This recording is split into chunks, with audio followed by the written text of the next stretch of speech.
Hey there friends, hello again. Dana here, otherwise known to some as Dana Spirit Butterfly. I'm a spirit medium. I'm just laughing because there are a lot of labels that you could attach to what I do in this type of work, but spirit medium is probably the best at describing what this is. I like to offer videos regularly. I don't every month, but regularly. Partially as a bit of outreach so that the spirit dialogue that moves through me every day, all day, sometimes when I'm sleeping, is also witnessed by you, witnessed by other people.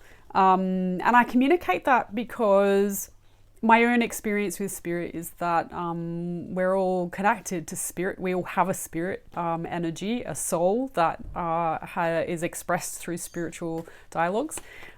We can all attune to the spirit energy in other things, and spirit energy is in all things, actually. And also because, in a fashion, this type of dialogue is actually a part of the missing picture that so many of us get caught by when we don't address it. And, you know, a really good example of that is a person who's maybe depressed and sad. We might say that they're low in spirit. And, you know, if you're not relaxed enough around spiritual dialogues, or if you're, you know, still attached to the narrative that says that all woo-woo or new age dialogues are bad and nasty and bypassing, and you know the transcendent platform is actually just avoiding what's here in the physical world, I'm going to stop you there and just remind you that just like life, there's a lot of stories out there and not all of them are fully true all the way through. And so I do these videos partially as an act of integrity, because this is actually genuinely my reality. Also, I've been a reader for over 10 years, and the act of reading for others has been one of my greatest educators. But also it's unlocked a psychedelic, if you will, journey of the world that makes it more rich and allows me to sit with heavier feelings like grief and, you know, stress and people who aren't very well, and to be able to still hold something that's akin to loving, to hold a compassion for the suffering of the world while also still honoring my own experience of that. And I see so many people who struggle with this. I've had a lot of people who comment to me about how relaxed and comfortable they feel around me, how deeply I seem to listen to them, and how much I've, by saying a few words to them, shifted the compass of their own viewpoint and therefore enabled them to see the world differently. And I haven't done that with any agenda. It's simply been as I've moved this energy through myself and opened up the doorway to my own vision centers so that I can see myself in the world with more transparency. It's gifted me with a breadth and a depth that we all have the potential for, but most of us don't dedicate any time or space to, I'm going to use the word re-educate our minds. And what I have to share today as a part of the energy forecast does relate a little bit to this. Now, spirits just remind me, and when I say spirits with me, you'll see I point to this side because this is traditionally where I get most of my intel from. Sometimes it's over the other side, but mostly it's kind of here. Sometimes if someone steps right in that space, it feels a bit weird because that's where I perceive the change or shift in dimensional reality. In order to be able to hear your deceased loved ones, for example, might want to come through and speak to me, to speak to you with physical words, with a human mouth, because they don't have those. And that's where they appear. So when I use the term spirit in itself as a term used in that context relates to the beings, if you will, that help me with my wisdom that I impart to you. They are a form of higher intelligence. I'm going to use the term higher intelligence, but they also don't exclude the earth consciousness, for example, or plant spirits, or, you know, like there's so many different forms or faces, if you will, that spirit can take that When I use the term spirit in the context of doing this video for you, I'm talking about the spirit world, and it will come through a number of different faces. Another example, those of you who don't know, I offer something called rose work through a rose initiation. We do more than that, but rose is a plant spirit, not just a medicine that you consume, but actually an intelligence that holds a legacy, storylines that assist us with reflective dialogues to understand the nature of ourselves and our relational contexts of life with family and ancestry. She's also here as spirit because I've cultivated a relationship with her. And before I go into the energy of the new month of heading into October, if any of this interests you, I do have in October, I'm offering some relationship with spirit evenings. I won't call them workshops because they kind of are workshops, but you know, work. It's an innate unraveling, so it's actually more of an allowance process rather than work. But we need to, as I used the term before, re-educate you, teach you, unlock some of your maps in your mind, your mental pathways, so that you can allow for different voices to start to communicate with you in a guided way, in a supported way, in a contained way, so that you can translate meaningful information from spirit. So that's what when I'm talking about spirits. So spirits with me, spirits reminding me that we have traditionally done these as moon cycle energy forecasts. And we will continue to do that for now, partially because the moon cycles talk more about a cyclic energetic that appears within humankind, womankind.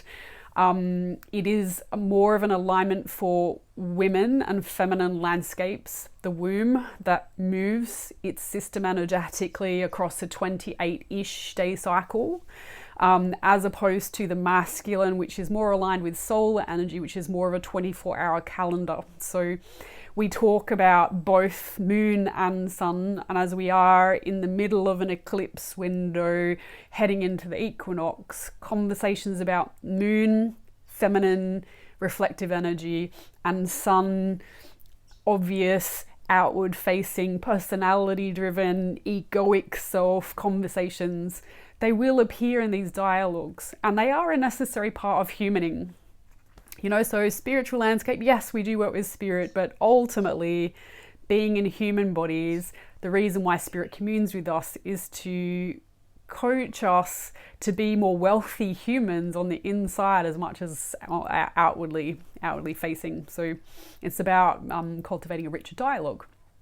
So we use these, do these usually on moon cycles, also because the moon has a magnetic influence over the way that certain collective themes move through the collective consciousness. Now, it's not the only player in the field, it's not the only influence, but it is a major player. And as a major player, we are heading into a new moon in Virgo. It is the second new moon in Virgo for the 13 moon cycle of this year. And we mention that because the energy here very much is a reset. And we'll talk a little bit about that in a minute. The new moon apexes here in Australia on the 22nd of September, which is tomorrow, or actually it's actually very early tomorrow morning at about 5:53 a.m. And it's right bang on a solar eclipse, because often solar eclipse need to happen at the time of the dark to new moon, because it's a relational conversation between where the earth, the sun, and the moon is situated in reference to each other. So we're stepping into a solar eclipse, which is the end of an eclipse season, because about 2 weeks ago we had a lunar eclipse, and it was a really big lunar eclipse. It was a blood moon lunar eclipse. So very powerful energies of reflection nature, the reflection of nature. Our ability to see ourselves in reflection of our relationships that are here. So the cycle new moon apexes with a full moon in Aries on the 7th of October, and it heads back into a new moon in Libra around the 21st of October here in Australia. So that's the cycle that we're talking about. Inside that cycle, of course, will be a number of influences. We have the equinox also on the 23rd, so the day after the new moon or the day after the eclipse is the equinox. The energy is much more subtle, but it talks more about the relationship of the earth and the sun and the available amount of daylight that we have.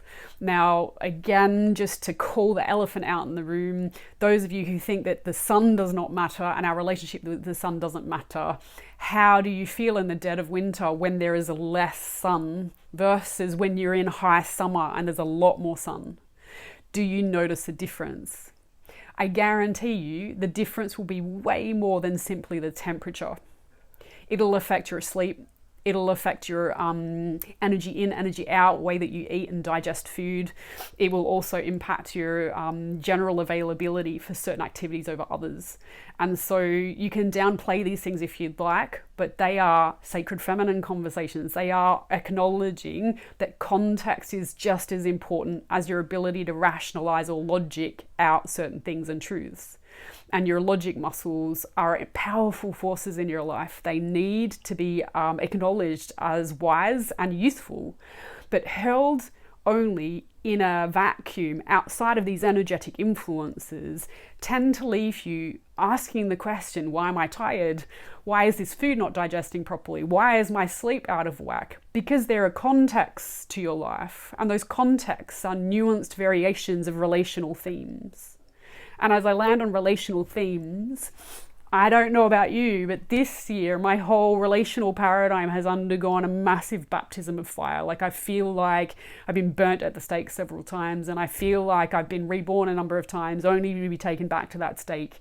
And it's been a little bit dramatic, actually. And for those of you who have known me for a long time, you will know that I always do things my own way. I've always had this intrinsic sense of independence and willingness to call things out if I see them. But otherwise, I'm relatively drama-free. I'm more of a harmonized energy. I'm more of a consensus builder. I'm more of a, let's see what your perspective is, create space please for my perspective, and let's work something out. And so to be burnt at the stake feels a bit punishing. It's felt a bit punishing, and so too maybe it's been punishing also for you. And Spirit is just reminding me that we're looking to shift some of the paradigms here. When I use the term punishment, other relational conversations might swing by. You might hear the word victim. You might hear the word perpetrator. You might also hear words of justice and getting things right and being perfect and having expectations that have failed. And all of these conversations, when we first look at it with our logical mind, which tends to see the world in black and white, yes and no, Monday to Friday, 9 to 5, outside of those windows, it doesn't do particularly well. It doesn't quite know what to do with itself. It needs a schedule. And the Virgo energy, particularly as we've just come out of September, is often a period of time where there's a lot of taking stock. There's a lot of getting aware, becoming aware of what's in our lives in order to be able to pack down and set away and maybe reset for something new. And as we head into the Libran energy, which we will do next month, you will find that you will be craving something that's better balanced. So less drama and a lot more action, for sure, a lot more action. But as the Libran energy tends to be much more of a air sign, much more light and much more conversational, it can also be quite an interesting energetic because there's a lot of talk, which typically pushes us into our mental realms, which pushes us more into thinking and less into feelings landscapes. And there we start to then again slip into judgment, slip into opinions, slip into calling things out by their names for sure, but stepping out of context. And so Spirit is saying this whole year has been a passage of rebuilding context, of rebuilding a juicy nuance, an awareness that as you step through your life, yes, there are things that are black and white, there are things that feel good and things that feel bad, but what feels good to you and what feels bad to you might change according to the seasons. So ice cream, for example, you might like something sweet and very citrusy when it's really hot, but when it's cold, your stomach might not be able to digest it, and that would be right because the timing is right. And so with timing comes certain contexts. And timing, as I land on timing, this year we talk about resetting. Sometimes people cringe when they hear the term reset because they think of maybe our whole civilization being burnt to the ground and then it rebuilding again. And with that, sometimes when you burn everything to the ground, again, you lose context. And so what are you building? Are you really building with an awareness of what just happened so that what you build is changed somehow? Or are you just going back to the original blueprints and starting again, hoping to God, we're going to use the G word, hoping to God that things are just going to work out? Maybe you are. Maybe that's your truth. And Spirit is reminding me that, we practice acceptance of all truths because all truths matter. As you experience your world, the way that you see the world and the education that you've been given and the DNA that you've inherited and the conditioning, the context of your life experience will influence your reaction and possibly your response. Being aware and using your intellect to hold that awareness to the left allows then for you to create still space to tune into timing, to tune into the sense feeling of, well, my woman self, my heart, my womb, my gonads, wherever your feel sense comes from for you, because it can change according to your design for sure, and your life experience and where your energetics are moving energy as opposed to blocking energy. Where you are at here and now with regards to anything is important. But let's not lie and say that it's basically when you burn the city to the ground, there's absolutely nothing left and there's no history. Because every relationship you step into comes with history. No matter how many times you think, I'm just holding myself accountable to my thoughts right now, there'll be other pictures in the room that you can ignore if you like to your own detriment. But the invitation for all of these processes is to say, okay, well, when I speak to you, I need to form my words, so therefore I'm going to think about what I'm going to say. But also, alongside of that, I'm going to make sure that I create space to be alone so that I can sit and listen to my dialogue and feel my guts and feel my little girl or boy self, and to let them also speak. Perhaps not in front of our lover. Perhaps your lover is comfortable with that. Not all lovers will be. But ultimately, if you're not adequately creating some space to be alone and to have some alone time in order to be with your own rich and wise dialogue, you're stealing from yourself this richness, this nuance, and this awareness of what we're going to say perfect timing. Because there is such a thing, it's just that it's not an intellectual approach. That's why when business planners set plans for particular things to happen, quite often the elephant in the room is the thing that they can't declare. That's usually the emotional human landscape. So we want to give you some focuses for heading into the new month. We're doing it slightly different because I like to try things new and I don't like to stay the same. So we've kind of come up with three themes. Three themes to maybe write them down if you'd like, or put them aside. I often, whenever Spirit gives me something, I might write it down on a sticky note and actually stick it near my desk up on the wall so that it's there. And every so often when I'm experiencing an experience, I actually feel Spirit move me towards gazing at that as a reminder. This is what's playing in the concept. And again, if you want to know more about this intuitive landscape and how to move with this, I invite you check out my Patreon courses. I actually have one that's specifically for intuitive muscles that does awaken some of these dialogues for yourself. And you can do this at home on your own. So I do have one course called The Clairs at the moment. That's a 5-week self-paced thing that you can buy outright and you can dial into it whenever you want. You can do it all in one chunk, or you can take 6 months to do it if you need. But check it out, please. That will help you to tune to those types of things. One of many gifts that we gift to you if only you will make the time for yourself. So the first theme that we just want to give for this coming month is about managing your mind, managing the energies of the mind. And when we say that, it's really important to, particularly in intuitive landscapes, and particularly if you are craving to be more aligned with the sacred feminine rising, which you may not, you may just want to feel a bit more wealthy and to make decisions for yourself that feel a little bit more right for you, with a feeling sense of it heading in a direction that's better for you ultimately. But managing the energy of the mind, firstly, you need to acknowledge the intellect and how it manifests. And to do that, you can do a course. We do talk a little bit about that in the Claire's course for sure. But as you sit in space and time, if you sit down to breathe for a few minutes, I guarantee you, your mind will make itself available to you. You will hear it speak. And having a relationship with that part of you, being able to name that that's your intellect, helps you to manage the beast that it is. And when I say the beast that it is, the mind is a mapping system. It's not all of you. It's just the part of you that you've acknowledged and that is looking for a dialogue here and now. And so as it speaks, it's your responsibility to listen to that. And when we say listen to that, you don't have to listen to it like it's all that there is. In fact, please don't. Listen to it knowing that that's your mind.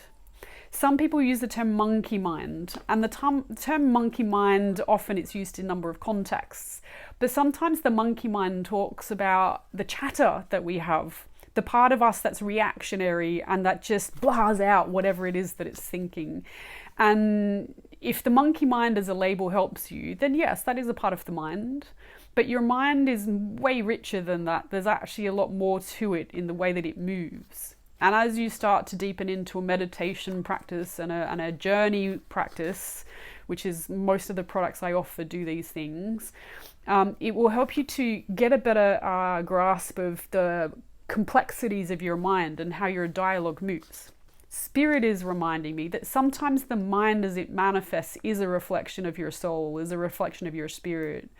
But sometimes it's also just an aspect of you lingering that is needing to be met and needing to be held with reverence for the dialogue that's maybe belongs to your past, that hasn't yet had its time to satiation.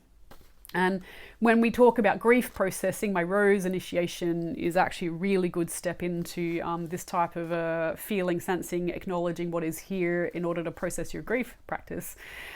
Grief is basically leftover conversations from your past that may not have landed fully for you to your level of satisfaction. So there may still be some aspects of that are lingering in the, I don't feel safe, I don't feel comfortable, what that person did has left me with wounds, has left me with scars, has left me feeling unsafe, or has left like a repeating pattern or track at the level of my mind that I can't let go of. And these parts of you deserve your compassion and they deserve your undivided attention, but it's hard to give them that if you're not creating space to sit and be in private sacred practice. So please manage the energy of the minds. If nothing else, at least name that this is my mind talking and that this is only one part of a bigger picture that I am. And it's my responsibility to at least listen to it, and if not respond to what it's asking within reason. So that's the first thing, managing the energies of your mind, because they're about to get active. And it's got to do with the astrology of the times at the moment and the energy that's moving through the collective field. There's a lot of thought and there's a lot of thinking and there's a lot of, in social media, for example, there's a lot of people putting out opinions. So as I was saying, managing the energies of the mind, particularly in the age of social media where there's a lot of opinions being given freely, it's important to appreciate that you need to own your truth and it's up to you to be more responsible with the thoughts that you carry and self-aware of how you're meeting these conversations. The second thing that we wanted to flag with you for this coming month is about remembering that darkness is actually an agent of the light. I'm going to say that again, acknowledge that darkness is an agent of light. And as I say that, when we exist in a polarized reality that believes in right and wrong, yes or no, Monday to Friday, that doesn't really make sense, up and down, and that these are the only two things that exist, we tend to superficialize the experience of the life that we're having. We lose nuance and context. And this is especially true when something is triggering. Often when something is triggering, the trigger in itself is calling attention. It's calling your attention to something. And your attention is the thing that is needed and necessary to deepen into your awareness of what the dialogue truly is. And so when darkness appears, it's often an invitation to learn more. It's often an invitation to grow more. It's often an invitation to discern where you're at with certain things in order to be able to wisen up, in order to be able to grow in your capacity to hold more awareness of this nuance. And as we mentioned earlier in the video, this is that sacred feminine rising. This is that awareness that if you're going to label someone a narcissist, you're whitewashing them with the label, an intellectualized label that in itself could be useful, but in my mind, in my experience with spirit alongside, it should be an invitation to go a little bit deeper with your dialogue in self-awareness and with loving compassion for the journey that you're on. And, you know, Spirit is saying that self-awareness is where power lies. Also the awareness that I have the power to leave. I don't need to stay in a situation, even if it's just okay. If it's not great for me, if it doesn't feel good, give yourself permission to leave until you can find something that feels good. Good is actually a birthright. Let yourself move according to what feels good for you. The darkness is an agent, perhaps, to show you that this is just not a good choice for you. And maybe that's enough. You don't need to go deeper with any other more punishing dialogue. Unless, of course, you want the deeper wisdom. And, you know, Spirit's saying that if you want more context to this for you personally, I do offer readings. And in a reading, your spiritual intelligence, so this for you, will actually step forwards and will provide guidance. And it's actually better if you come without me knowing much about your situation. And in fact, I'll read for you better if I don't know much about you at all, because it will demonstrate to you more fully that spirit is a thing, and that spirit will actually tell me what it is that you're needing from me. And from that comes the awareness that you're not alone, and that you are actually being held in some level of loving compassion and a genuine desire to advocate for you. So let that darkness be a calling to ask, get curious and find out more information, and see me as a resource, please. The last thing that we want to offer as a gift or a message for you for the rest of the month, for October, is for you to concentrate on where your personal power is. And personal power is, again, a nuanced thing. I feel like I'm preaching to the converted. I've said it so many times. But power in itself, for example, something that is not worth anything to you. So if you're not into Monaro cars, aged Monaro cars, and someone gives you an aged Monaro car and says, here's your new car, and you happen to write it off, like, yeah, it kind of sucks that I just wrote off a car, but I'm not really into those cars. But if you're really, really into Monaro cars, then that's probably going to devastate you. And that's your language. That's what you need to know about yourself. That's where you need to concentrate your attention. Where is power for you? Where is the meaningful dialogue for you? Because often we get upset or maybe embarrassed or might feel ashamed for something that happens in a dialogue with ourselves. But perhaps that's actually not your language. And perhaps the only reason why you're upset is because what's closer to your language is you want to be seen well by people. And you fear that whatever it is that has just happened or has just, you know, seemed to have been taken from you in a misunderstanding is going to label you as something that you're not. And that in itself has nothing to do with the actual thing that's happening. It actually has to do with the personal truth So concentrate on where power for you is. And as we've been saying this whole time, self-awareness is power. And so learning about your design, learning about what your language is, learning about how spirit energy moves through you, all of these things can help you. And so with that, I'll slowly wrap this up. As I mentioned before, we're heading into a new moon in Virgo. Virgo's Virgin energy reset. It is very much an energy of, now that that's done, let's start again. And it happens right at the point of equinox, whether you're in the spring equinox or the autumn equinox.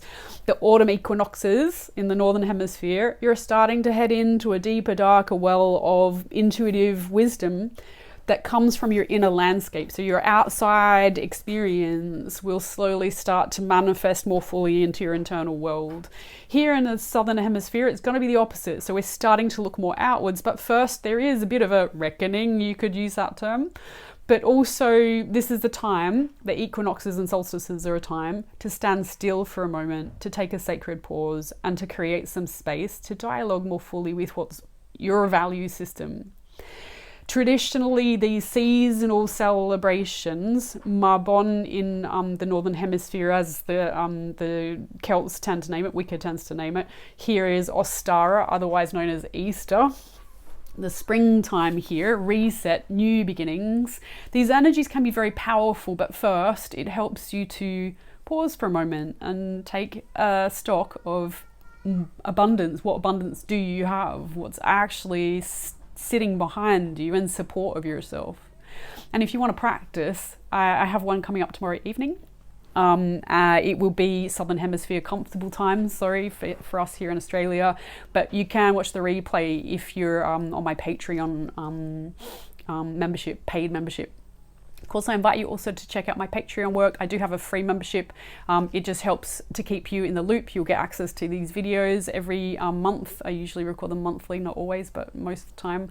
And also some of my special deals go through there. So please sign up to the free membership if you feel drawn. Otherwise, much love from Spirit and me. I wish you a beautiful next cycle heading into the Libran energy. May your life flourish from here on out. Sending you much love. Dana Spirit Butterfly, DANA spiritbutterfly.com if you'd like to look me up. All right, there'll be links attached to the video. So see you guys. Bye.